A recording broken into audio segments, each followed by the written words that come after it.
صاف مثل آب بود، خوب مثل خواب بود. تموم بچگیمو یادم بود. زمستون آدم برفی، تابستون پارک و تفریح. مهم نبود تا وقتی با همیم کجا میرفتی.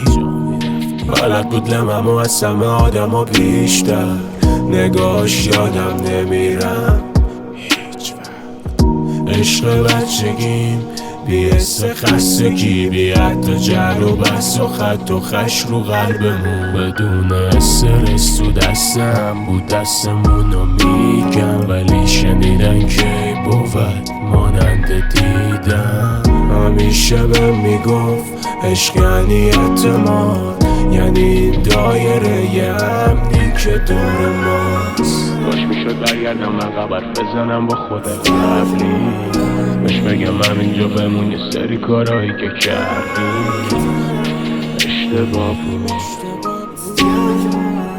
اشتباه میکردی.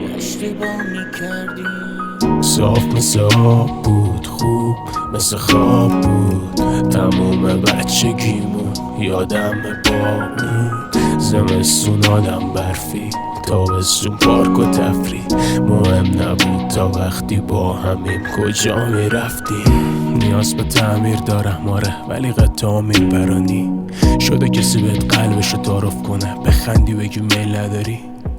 به هرچی فکر کنی فکر کردم، دل بستن کندنش فکر کردم. من همونو نبودم که یک کلمم بخواد بشکونه غرور و قلب کسی. مهربونی به خودمون ضربه زد و شب و سکام سیگار و زد که زدیم. حتی یادم نی چجوری بخشیدمش، ولی رو صورت چیزی جز خنده ندید. فکر کردم من فقط به این و نه به جوری که باید زندگی کنم. میگن درست میشه این نیز میگذرد و یادت میره، فکر نمیکنم. باش میشد برگردم عقب بزنم با خود قبلی، بهش بگم همینجا بمون یه سری کارهایی که کردی اشتباه بود، اشتباه میکردی.